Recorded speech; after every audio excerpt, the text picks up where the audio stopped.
Good morning, Sheridan Park Family Church. My name is Lawrence, and I will be your lead for today's service. There's a few brief items that I will be sharing with you that will outline what's going on at Sheridan Park today and throughout this week. If you remember, last week marked the first time that Sheridan Park Family Church has been open for attendees. The church is officially open for those that are able to attend, and rest assured that Sheridan Park Family Church continues to adopt the 6 meters social distancing initiative. As well, the church has taken all the necessary precautions to ensure a safe and healthy environment for all attendees. For those that aren't ready to come back to live church, we thank you for tuning in and watching and following us online. It is definitely amazing to know that on God's day, He sees us and is with us every moment of the day. Our prayer to you is that you will be blessed and that you will feel God's presence and love for you wherever you may be. We'd like to remind you that you can donate online. Send it in the mail or drop it off at the church in the secure mailbox outside the office. Or, for those that are at the Sunday morning service, there is a locked offering box at the back of the auditorium. Thank you for continuing to support and generously giving as our ministry team continues to work hard during these summer months to find ways to love and serve our church community and family around us. Don't forget, you can stay connected by reading the weekly e-blast that comes out on Fridays, as well as checking our website, spfamilychurch.ca, and following us on Facebook and Instagram.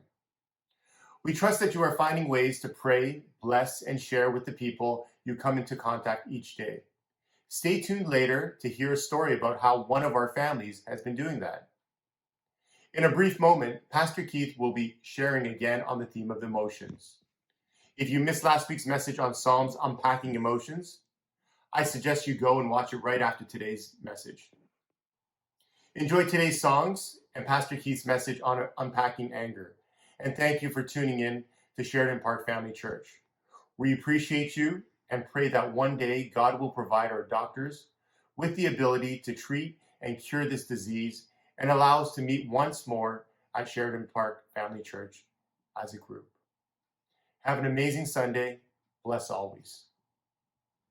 Good morning, church family.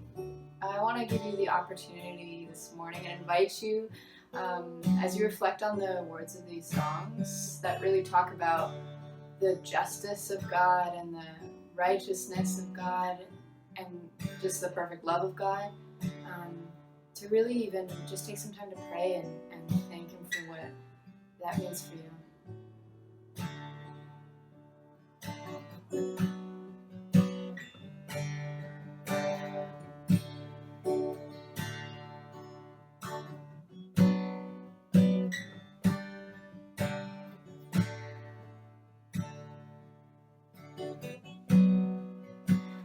Passion of our Savior, the mercy and love of God,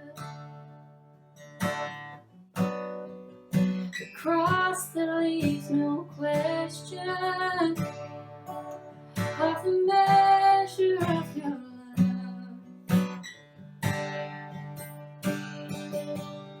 Our chains are gone, our debt is paid, the cross has overcome the grave. For Jesus' blood now sets us free, means death to death and life for me.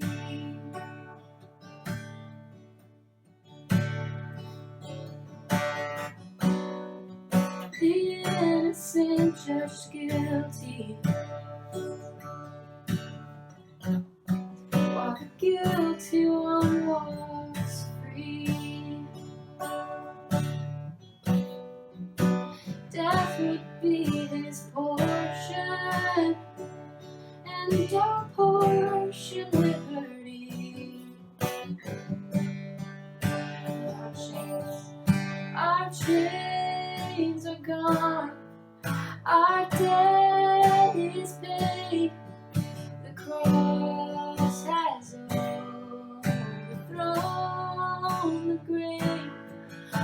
Jesus' blood that sets us free means death to death and life for me.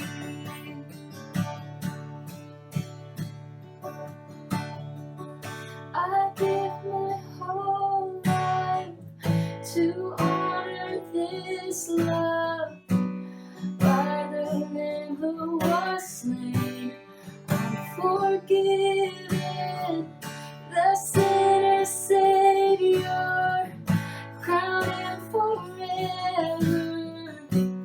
For the Lamb who was slain, he is risen.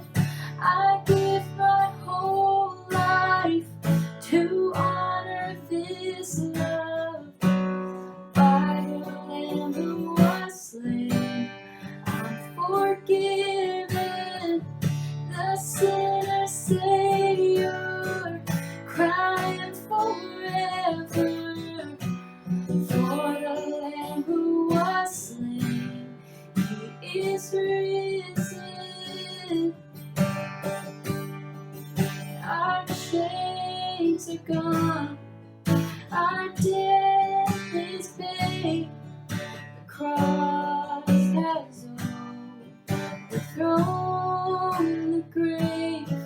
For Jesus' blood that sets us free means death to death and life for me. Means death to death and life for me.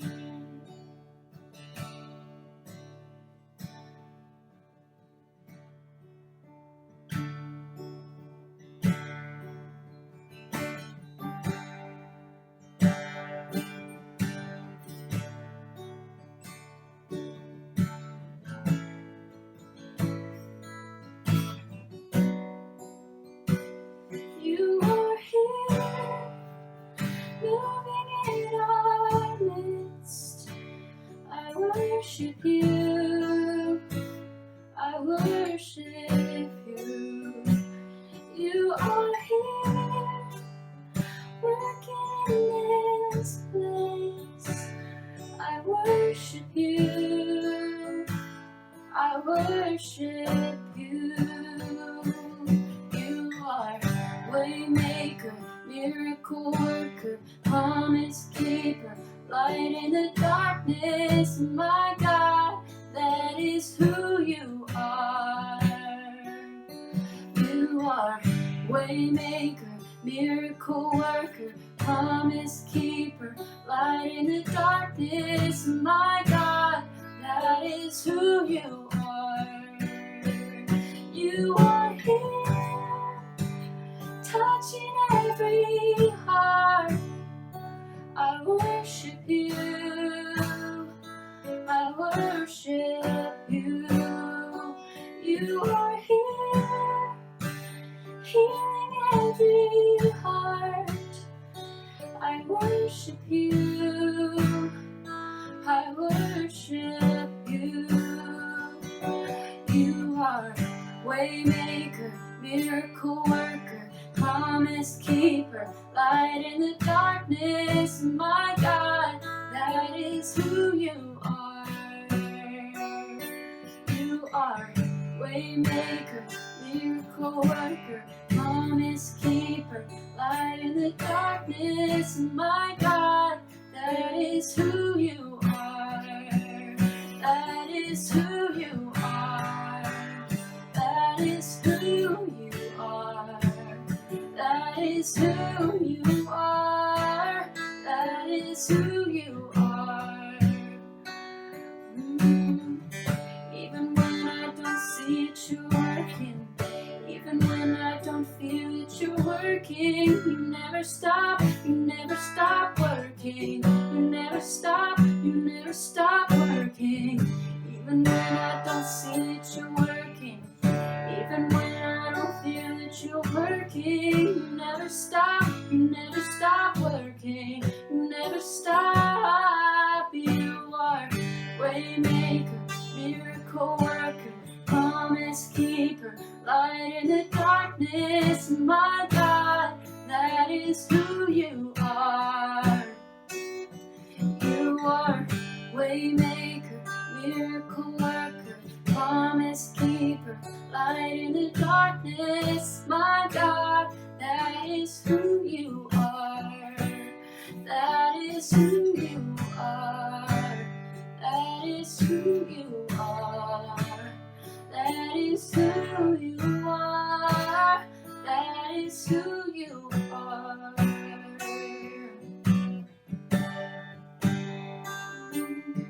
You just tell him who he is to us. That is who you are. You are waymaker, miracle worker, promise keeper, light in the darkness, my God, that is who you are. You are waymaker, miracle worker, promise keeper, light in the darkness, my God, that is who you are.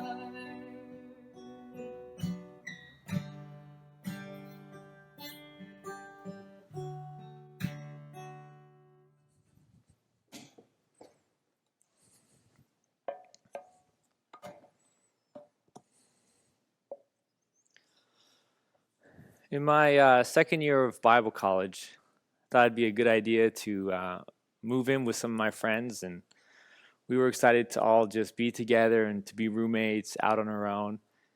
And I remember one of my friends got a job that required them to drive a distance, but they didn't have a car at the time. And my college wasn't actually that far away. I could easily walk there or take the bus. So I offered to lend them my car for a year because my car was just sitting at my parents' house, just sitting in their garage, not doing anything. But you need to keep in mind that the car was important to me. It had a place in my heart. It was my first car that I ever bought, saved up, bought it with my own money. I remember it was a little red 1985 Nissan Pulsar NX. And I love this car. I always said it was destiny because the car was the same year as me. And it was my car during high school, so I had a lot of good memories in that car. But my friend was in need, so I thought, I'd be a good friend and I would give them my car for a season. And so I made an agreement that I would lend it to them, and at the end of the year, they would give it back to me. And for insurance purposes, I had to sign it over, so I signed the bill of sale for $1 and gave it over to them. And it wasn't long after they'd been driving it that I started to get these parking tickets in the mail. And the parking tickets, they were addressed to me. And what I realized had happened is that my roommate hadn't registered the vehicle in their name. Instead, they were using my old plates. And so I was getting all these parking tickets. And so I went to them and asked them to, rectify this. And actually, this went on for some time without them doing anything until eventually they did agree to pay the tickets to clear up my name and to get their own vehicle registration. Now, come the end of the year, I wanted to move back home for the summer and to get a job there, and I needed my car back. So as per our agreement, I asked them if they could sign the car back over to me, at which point they basically said, no, you signed the car over to me, and it's legally mine, and there's nothing you can do about it. So tough luck. Now, I obviously felt totally betrayed by this, totally. Like it was a gut punch. And to say the least, I was angry. In fact, I was furious. I don't think I've ever been more angry in my life than I was at that time with that person. Put it this way, if I was an actor and I had to conjure up the feeling of rage for a scene that I was doing, all I would have to do was think about this person. And immediately the feelings of anger would come up. Now, like, maybe some of you, I got out of the house for the first time, and for the first time, I experienced the sin, the brokenness, the betrayal of the real world that I had largely been sheltered from, up to that point. And like me, I'm sure you've all experienced great injustice and betrayal at some point. Maybe it came to you at this time when you moved out of the house, or maybe it came earlier or later in your life. Perhaps it was a time when you were abused as a child. Perhaps it is when you broke off a long-term relationship because of something that happened. Perhaps it's when your parents got divorced. Perhaps it's when your spouse cheated on you. Perhaps it was when you were slandered by a coworker and lost your job unjustly. Or maybe it's when you were bullied as a kid. Whatever it may be, I think we all have these experiences that we carry around with us, and these experiences, I mean, for lack of a better term, they make us angry. This is an intense emotion. We call it anger as like a general category, but there's so many words we have in our English language that describe this feeling so much more better, more colorfully, more intensely. We say things like, I'm enraged, furious, offended, resentful, violated, outraged, battered, hatred. I mean, anger really is one of the rawest, most strongest emotions that we feel. It wells up inside of us every time we get hurt and when we experience real injustice. And the psalmist of the Bible, the person or persons who compiled the Psalms and wrote different Psalms, they were well acquainted with injustice and suffering and pain. You see this in the pages of the Psalms and the words that come out. They were one who were familiar with much pain. So what I'd like to do is I'd like to dive into these anger psalms. I want to specifically look at Psalm 137, and I chose this psalm because it uses some of the strongest language that we find in the Psalms. Some might refer to it as the angriest of all the anger psalms. And so I would like to read that for you, and just to show how the psalmist expresses the deep pain of the emotion that they're feeling. By the rivers of Babylon we sat and wept when we remembered Zion. There on the poplars we hung our harps, for there our captors asked us for songs. Our tormentors demanded songs of joy. They said, sing us one of the songs of Zion. How can we sing the songs of the Lord when we live in a foreign land? If I forget you, O Jerusalem, may my right hand forget its skill. May my tongue cling to the roof of my mouth if I do not remember you, if I do not consider Jerusalem my highest joy. Remember, Lord, what the Edomites did on the day that Jerusalem fell. Tear it down, they cried. Tear it down to its foundations.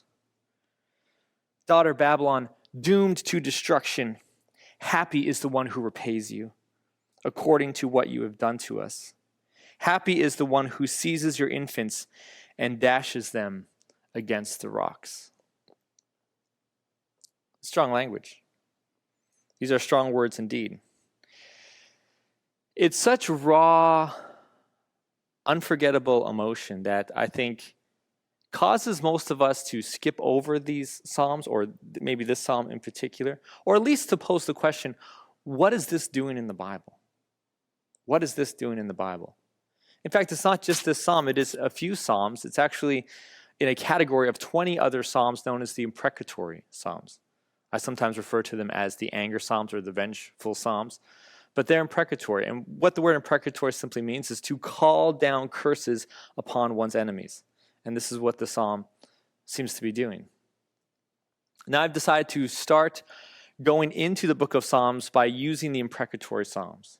And the most imprecatory of all the imprecatory psalms, the angriest of all the psalms. And I did this because I think that most of us get tripped up on these types of psalms. I mean, if you've grown up in church or you've read the Psalms and you're familiar with them, as soon as someone mentions the Psalms, your mind probably automatically goes to these types of psalms. And you wonder, what's up with that?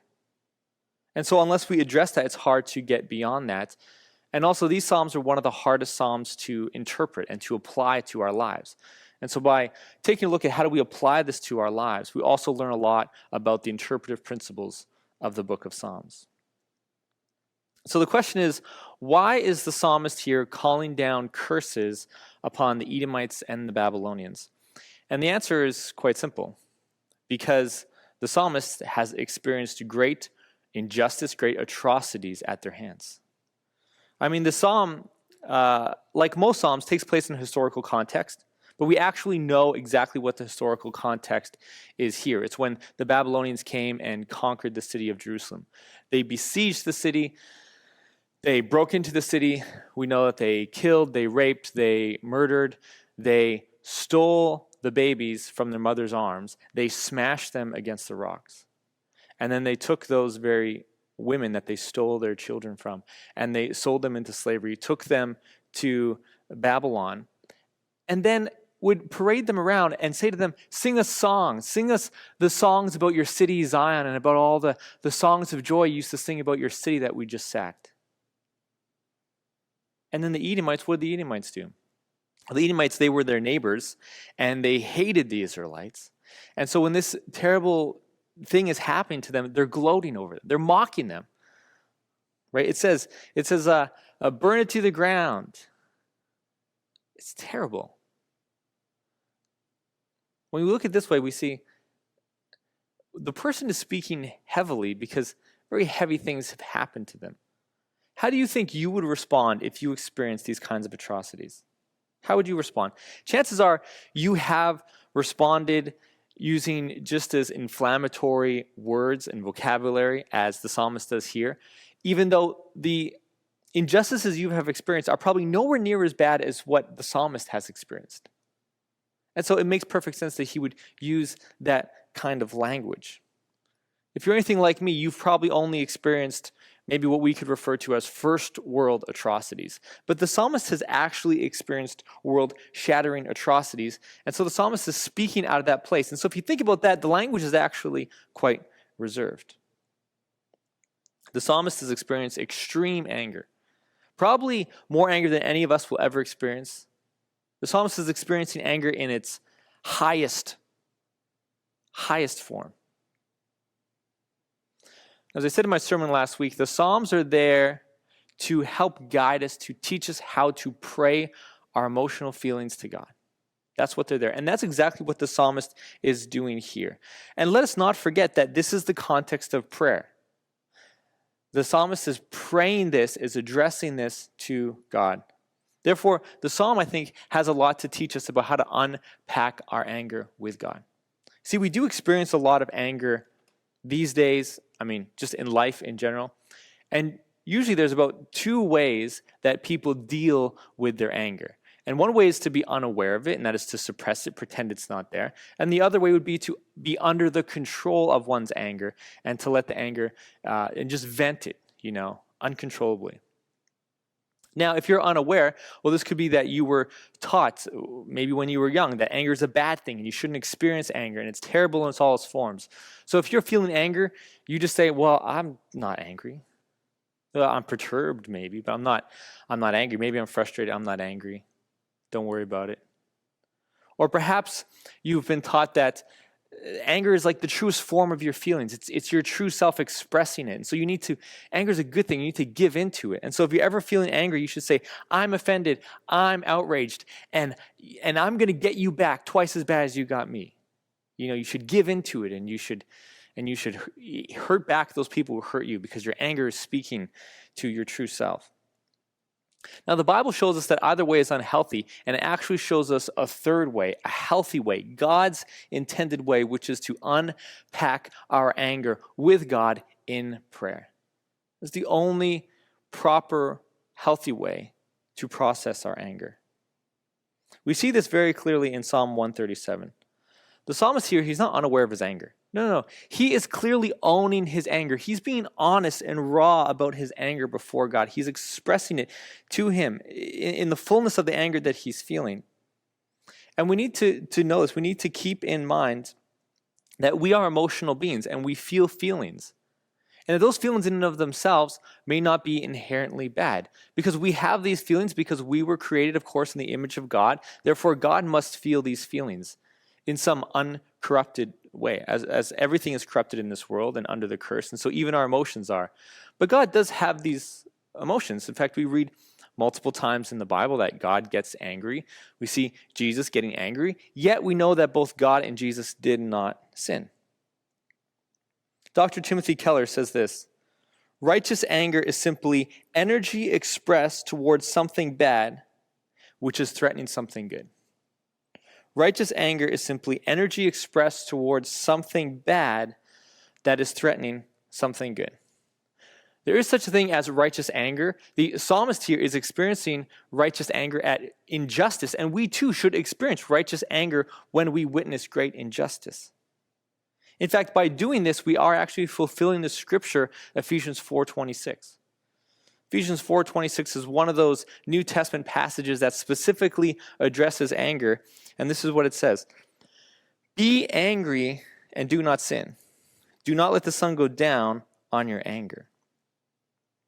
What's interesting here is that this passage is teaching us to be angry. It says we should be angry. It would be a sin to not be angry. That's why being unaware of your anger is not a good thing. It's not the right answer, right? We should be angry. Yet at the same time, it says, in your anger, do not sin. So how is it doing this? How is it that we can sin through our anger? Because we don't sin if we're not angry. So how do we be angry and not sin? Well, let's consider the New Living Translation of this passage, which sort of gives us some more clues. And don't sin by letting your anger control you. Do not let the sun go down while you are still angry. You see, we sin by letting our anger control us. Not by not being angry, but by letting our anger control us. And notice here that the psalm is not ignoring his anger. The psalmist is also not being controlled by his anger. The psalmist is not just venting his anger, saying, I hate them, I'll kill them, I'll kill a lot of them. That's not what he's saying at all. Instead, what does he do? He expresses his anger to God in prayer. He's expressing it to God, but he's not actually acting on it. In fact, many commenters will make the very fascinating observation that what takes place in Psalm 37 is sort of like that of a trial. It's almost phrased like a trial. So to begin, the psalmist swears himself in. He says, if I forget you, O Jerusalem, may my right hand forget its skill. It's like he's swearing, he's swearing an oath. He's sort of swearing himself in, saying, I swear to tell the truth of what I've seen and what I've witnessed. And secondly, then he just simply presents the evidence in the trial. O Lord, remember what the Edomites did on the day that the armies of Babylon captured Jerusalem. Destroy it, they yelled. Level it to the ground. He's setting forth the evidence. And then he's suggesting a sentence to the judge. He says, O Babylon, you will be destroyed. Happy is the one who repays you back for what you've done to us. Happy is the one who takes your babies and smashes them against the rocks. See, the psalmist right here is making a simple appeal to justice, saying, this is what I've witnessed happen, and you, judge, should take appropriate action to pay them back just according to what they have done, no more or no less. And this is key, because when we're controlled by our anger, when we let it come over us uncontrollably, we want to always lash back in retribution many times more than how we've been hurt. So we say, I'm going to pay you back twice as much. You poked out my eye, I'm going to poke out both of your eyes. We want to retaliate in a greater sense. And so we should keep in mind here that the language that is being used is not that of paying them back more than they deserve, but it's a simple appeal to the trial judge to pay them back just according to what they have done. We may think the language of smashing babies on the rocks is quite extreme, but we must remember the context here, and that is that this is what has happened to the one writing the psalm. They have had their babies smashed against the rocks. Their fellow countrymen watch their babies smashed against the rocks. And so is only appealing that they have done according to what they have done. And we know this for a fact, that the ancient Babylonians, ancient Assyrians, they were terrible. They were atrocious in the violence that they carried out when they would conquer fellow nations. But notice here that the psalmist is unpacking his anger to God, but he's not acting on the anger. He's unpacking it to God, but he's not acting on it. And it's not like he's saying, God, I just can't wait until I get my chance to pay them back double for what they've done to me. I can't wait. Oh God, give me the strength to be able to pay them back. Give me the opportunity to go and pay them back. No, that's not what's going on here. It's taking place in the form of a trial where he's appealing to the judge, which of course is God himself, because it's a prayer to God. And he's appealing to the judge and he's saying, here is the evidence. I swear by my life, by my right hand, that this is what I have seen happen. I suggest you pay them according to what is right. But ultimately he says, I'm not going to act on it. I'm laying it at your feet so that you can deal with it justly, because you are the judge and it's your vengeance to carry out. And see, this is the beauty of processing our anger to God. When we process our anger to God, it allows us to channel our anger to and through God instead of at our enemies. We channel our anger to and through God and not at our enemies.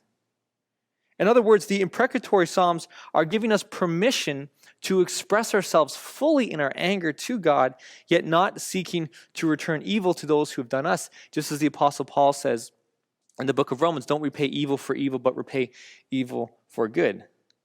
In this way, we really are then fulfilling Ephesians 4:26, which says, to be angry and don't sin, because we're being angry and we're expressing anger to God, yet we're not sinning by retaliating. And also, we're fulfilling the second part of that passage, which says, do not let the sun go down on your anger and give no opportunity to the devil. Or as one translation puts it, don't give the devil a foothold. Right? By expressing our anger to God, we're not holding on to our anger, because if you do not process your anger, what stays there is the root of bitterness. And think about a root is that you may have chopped off the top, it may not be visible, but it's there under the surface and it can still produce fruit. Right? So just not acting on it is not the answer. You must be angry and not produce anger fruit, right? You still need to be angry to process the bitter root. If you don't allow yourself to be angry, the root never gets processed and it stays there and it smolders and it eats you up. That is why processing our anger to God, who is the judge, the ultimate job, and then laying it at his feet to do with as he please, that is the right and only good answer to dealing with our anger. For God is the only one who can judge. He is the only one worthy of judging, and he is the only one qualified to judge. He sees everything, not just the things that happen that we see, but he even sees the intention and the heart behind all things. He sees people's hearts. God is the ultimate judge, and we trust him to deal with our anger. And so again, the Bible here is proving to us to be one of the greatest emotional sources of wisdom ever given to man. It gives us the only way forward to actually effectively deal with our anger in a way that doesn't perpetuate destruction and death and violence. I mean, there's been numerous accounts throughout history of whole societies being torn apart because of blood feuds. You hurt me, I hurt you twice as much, then you hurt me twice as much, and it just escalates and escalates and escalates until the streets just run with blood. But God's way is better. Processing our anger with God, turning it over to the judge, that is the only way to fully express ourselves and to get rid of the festering bitterness that decays our souls. And it's the only way that we could actually, truly ever get full, complete, perfect justice and vengeance. Now, you may not see a need for this because chances are, if you live in 21st century Canada, you just have never experienced real sinister injustice, real violence. Never seen it. You've never experienced it. And so it's easy to look this over, or the need to process one's anger before God. But you may, and you may have, come to such an experience that does require this. Miroslav Volf, he was a Croatian, and he had experienced great horrific suffering and violence in the Balkans during the 80s and the 90s. And he wrote a book called Exclusion and Embrace. And this is what he says. It takes the quiet of a suburb for the birth of the thesis that human nonviolence is a result of a God who refuses to judge. In a scorched land soaked in the blood of the innocent, that idea will invariably die, like other pleasant captivities of the liberal mind. If God were not angry at injustice and deception, and did not make a final end of violence, that God would not be worthy of our worship.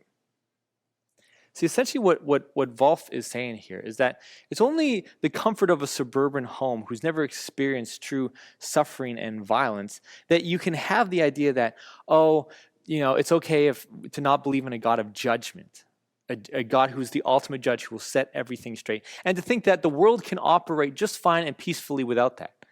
Because in the face of real violence, it cannot. What he's saying is if you've ever experienced real violence, the only thing that's ever going to stop you from retaliating with equal and greater violence and perpetuating the violence is if you believe in a perfect judge, a God who will bring everyone to account. It actually reminds me of a story back in 2013 when I lived in Edmonton. It was all over the news at the time. I was following this story. Basically, you've probably never heard of it, but basically what happened is a man plowed into a restaurant with his vehicle, killing a little toddler, actually pinning the toddler under his vehicle, and the toddler eventually died. It was, he was accused of being drunk at the time, but the man refused to take a breathalyzer test, and so nothing could be proven conclusively. And so the judge, threw that out, and he ended up only serving 10 months in jail for this, and most of that time was considered time served while he awaited his trial. Now, naturally, the family was absolutely outraged by this decision because they felt as though the system had failed to carry out justice. In their minds, the punishment certainly did not fit the crime. I mean, their baby boy was killed unjustly, and the man got 10 months in jail. And without the trust, because they weren't Christians, and without the trust in a supreme judge who would one day judge everyone accordingly and set everything straight, without a belief in that, then it fell on them to settle the score. Because if the justice system wasn't going to do it, and we don't believe in a God who will one day do it all perfectly, then it falls on me. It's about a year and a half later I saw this headline. It wasn't covered as much, but the man who had killed that toddler was abducted just outside of his home late one night. 3 men drove him outside the city limits to a farmer's field, and they beat him senselessly, and they tortured him, and they cut off his thumb.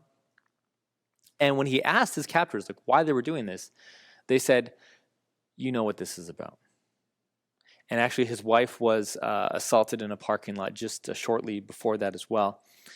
Now, of course, nothing was proven, and news agencies were very careful in how they covered this to not interpret the events. But everyone that had been following the story knew clearly what was going on here. You see, without a belief in an ultimate perfect judge, then I have to be the one to carry out the sentence that my anger demands. The only problem is that we're terrible judges. I'm a terrible judge. But the question still remains in our minds, especially when we read Psalms like this one. And the question that remains in our minds is, can I use this psalm exactly like the psalmist was using it to call down curses upon my enemies? And the answer is, unfortunately, my friends, no. Now, I know a lot of you who have experienced great injustice, this certainly is not the answer you want to hear. But to be honest, maybe like some of you, I've often used the Psalms incorrectly this way and have used them to call down curses upon those who have hurt me. But that's not the answer, and I'll show you why. As I've stated before, there is a general principle in interpreting the Bible that the closer our situation is to the original audience, the more directly that Scripture applies to us, right? The more directly we can apply it to our modern day lives. The issue is that there is a big difference between us and the psalmist who wrote this, and that is that we are on the other side of the cross. The psalmist wrote this a long time ago during the conquest of Jerusalem in 587 BC. That's hundreds of years before Jesus came on the scene. And so now we, 2,000 years after Jesus, can look back and we have Jesus to look to. And the cross, my friends, it changes everything. So because this difference of situation we find ourselves in, we cannot directly apply too much of the Psalms to our lives. The only thing that we can really directly apply is what we've already applied, and that is that it teaches us how to process our anger to God in prayer. And that is definitely something we can take away from this. We should process our anger to God in prayer. But the application really stops there. See, we must always understand what has come after. No, sorry. We must always understand what has come before through what has come after. Maybe it's helpful to think like this. Let's say you're talking to someone, you're telling them a story or like a thought, and you start talking, and the person's like, whoa, wait a minute. What are you talking about, man? That's crazy. And you say, well, just let me finish my thought.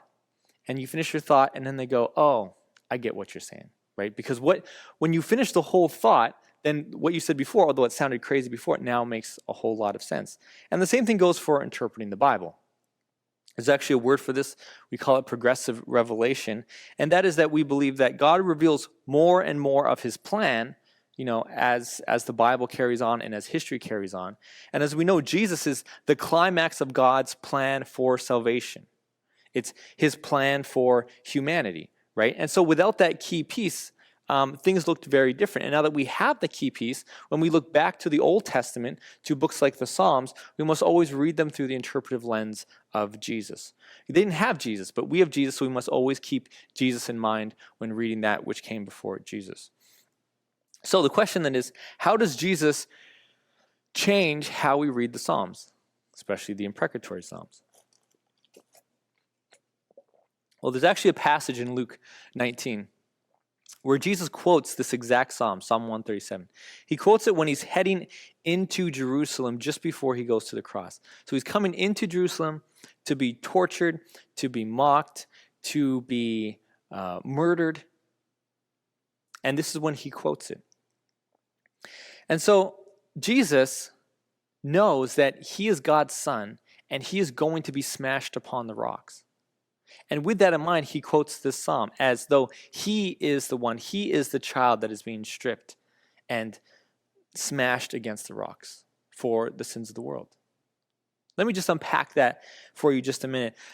Let's say every time you sin, when you sin against someone, you're not just sinning against them, you're actually sinning against God because you're breaking his commandments. And so you're betraying God, not just the person. Just as King David said, I've sinned against you and I've sinned against my God. We sin not just against the person, we sin against God himself. And so we betray God, we commit injustice against God, and so we become God's enemies. And God becomes angry at this. Why? Because we have betrayed him.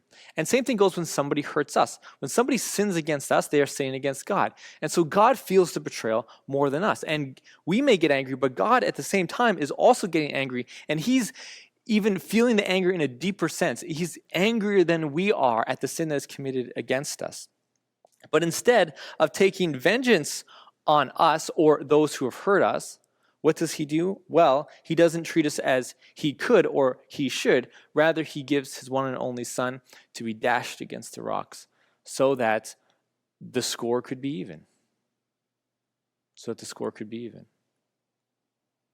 This is what we studied in our last series, and I want to come back to it again. It's a passage from Colossians chapter 1 that states this beautifully. Once you were alienated from God and were enemies in your minds because of your evil behavior.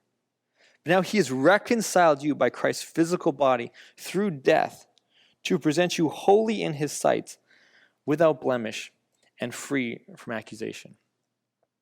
See, my friends, you are in the same boat as everybody else. You're in the same boat. If you would, in your foolishness, ever say, at midnight tonight, God, I want you to just pay everyone according to what they deserve. I just want you to just carry out good justice right now. Don't make any plans for 1201. You get it, my friends? You're in the same boat. The example that Jesus gives us is true forgiveness. And because God allowed his son to be smashed on the rocks for us, we too can forgive other people when they do that to us. And lastly, we must keep in mind that Jesus is the ultimate judge. He is the one who is judged by God for the sins of the world, and he is the one who is coming again to be the ultimate judge. In the final judgment, this is something that the psalmist could not fully conceive. Maybe had a bit of an idea, but didn't fully conceive it. Now, Jesus has come and he explained to us, as well as those in the rest of the writers in the New Testament did, a very much clearer picture of the final judgment.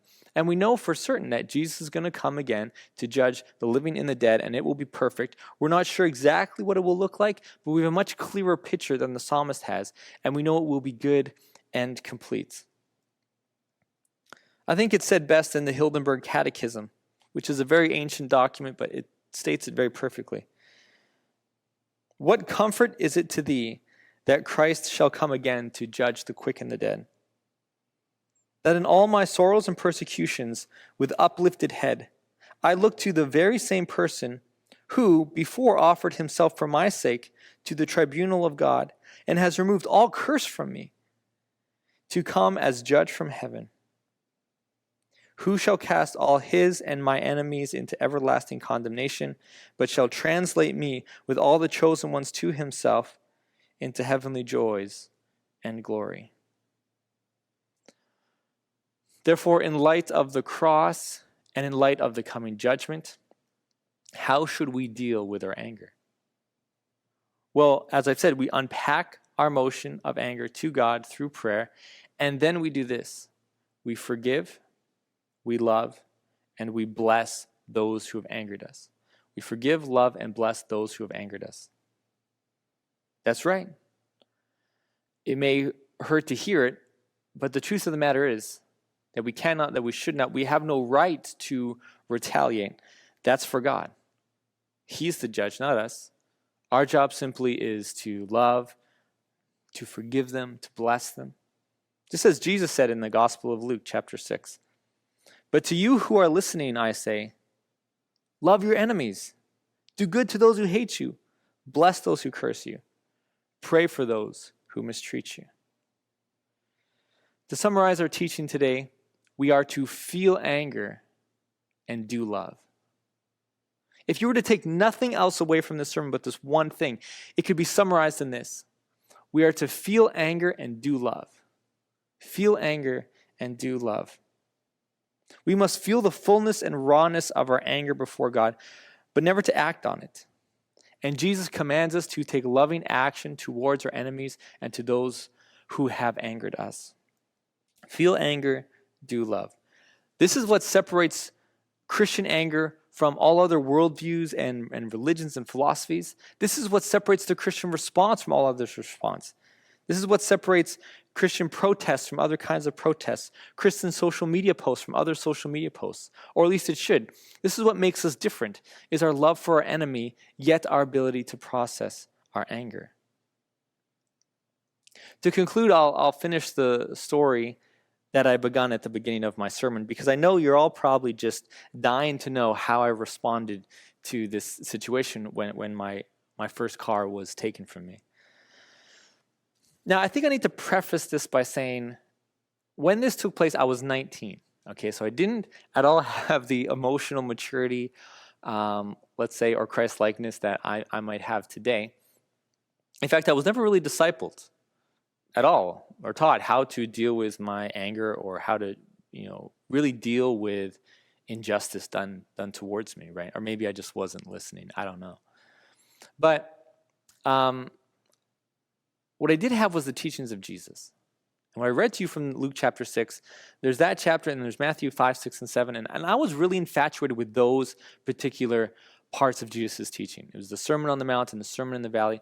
I was totally infatuated with that and with Jesus and those radical teachings. And so I knew those, and those had implanted themselves in my heart. And so I had a sense that this is how I should respond.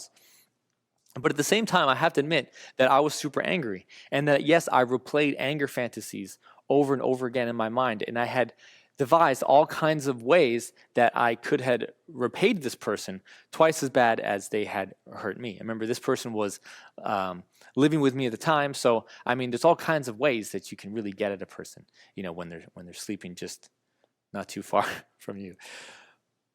But the truth of the matter is, I didn't act on any of those.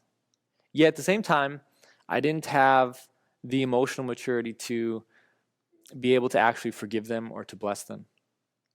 Eventually, myself and the other roommates, we had to ask that person to move out because, we just couldn't live with them anymore. We obviously had to set up boundaries because we couldn't allow them to continue to hurt us.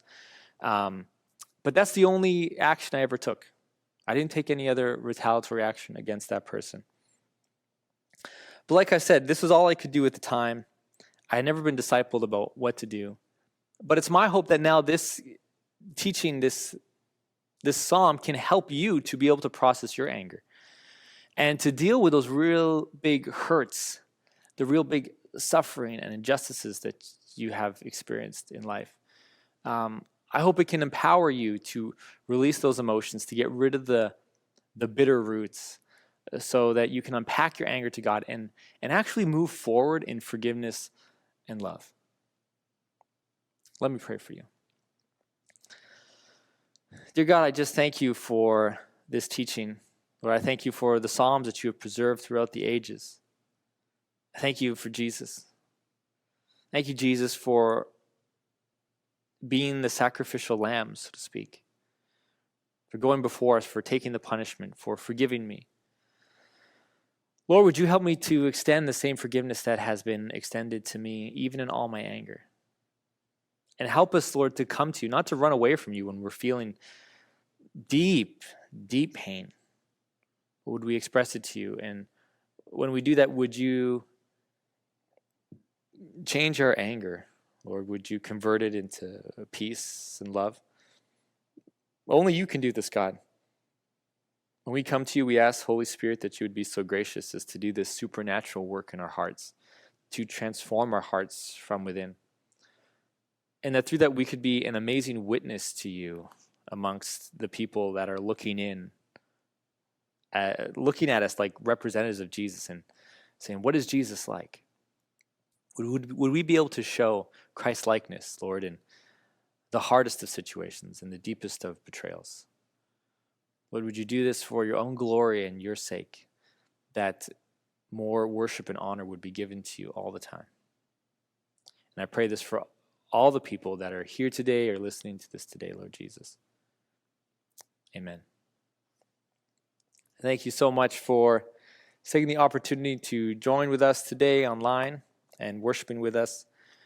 And I just pray now, as the summer goes on and as you get out a little bit more and maybe try to reach out to family and friends and to those people, that God would so bless you in your endeavors, that he would heal your heart and help you to be a witness to all those around you. God bless you and keep you this week. Amen. Hey church, we're on week 2 of Pray, Bless, and Share, and it's my turn to share a story with you about emotions. So a couple weeks ago, my daughter and I were on a bike ride here in our community. We noticed some messages written on the pathway that we were biking on, and we saw that they were messages bringing awareness and love for Black Lives Matter. But as we carried on and looked at the messages closer, we actually noticed that someone had crossed them out and written negative and hateful messages. This was upsetting and actually outraged my younger daughter. So we decided we would go home, get our chalk, and rewrite the messages to show love and support. But as we kept going, we actually noticed there were some other young women in our community who were doing exactly that. So we borrowed some of their chalk and proceeded to change the messages. But this actually gave us a really great chance to talk about anger, because obviously this brought up angry feelings, and I was curious to see what my daughter was thinking about that. So the question came up, what would we do if we actually ran into the person who was writing the negative messages? So I think initially we thought we'd be angry and mad and yell, but we took a step back and realized that that wasn't the way that we should respond, and definitely not the way that God would want us to respond in that situation. So as we thought about it, we realized the best thing we could do is ask questions of the person who was writing the messages and see where they were coming from. Not in agreement, but possibly trying to understand them as well. I think this just ties in really well to what Keith was saying, and that we can bring our anger to God that anger in itself is not wrong, but anger can move us towards love and understanding as opposed to hate and judgment.